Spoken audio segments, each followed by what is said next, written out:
दोस्तों आज इस लैपटॉप को हम करेंगे डिसेंबल, जिसका मॉडल नंबर है HP 245G5।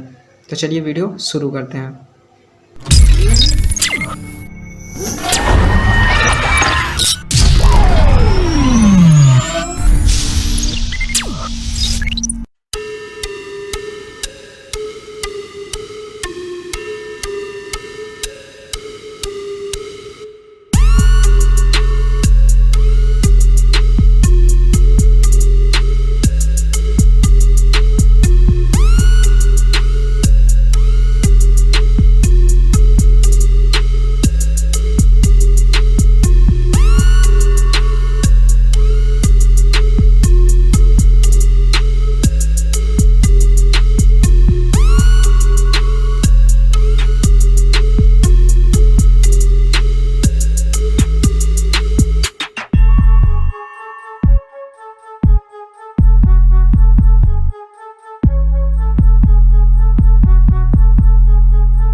तो यहाँ से सबसे पहले हम इसके हार्ड डिस्क को रिमूव करते हैं।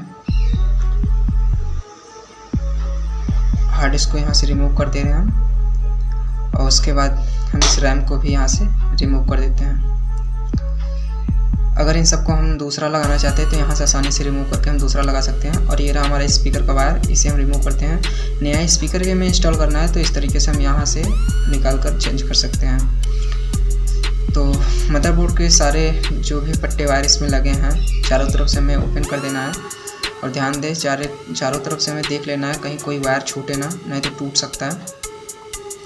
आसानी से हम सभी वायर को यहाँ से रिमूव कर देंगे।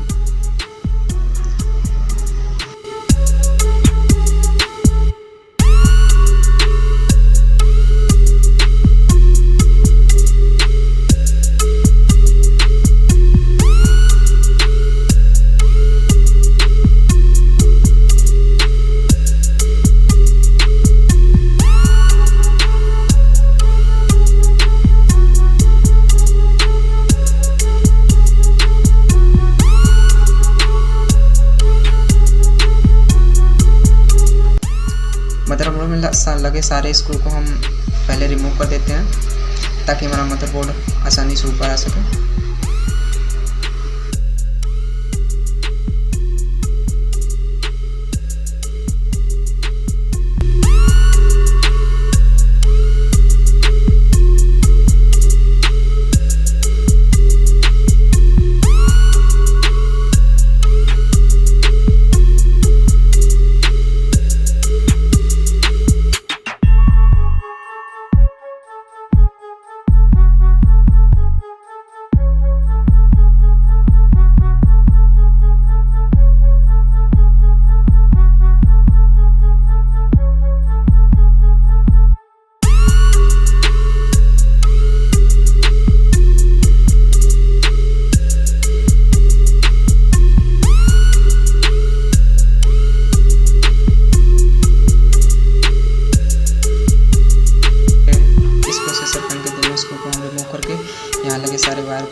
से अलग हो चुका है। दोस्तों आप इस तरह से आप अपने भी लैपटॉप को डिसेंबल कर सकते हैं और आप इसमें speaker, processor, fan, hard disk या रैम आसानी से ऐसे डिसेंबल करके ओपन करके आप दूसरा नया इंस्टॉल कर सकते हैं। तो दोस्तों आज के लिए बस इतना ही, फिर मिलते हैं अगली वीडियो में, तब तक के लिए गुड बाय।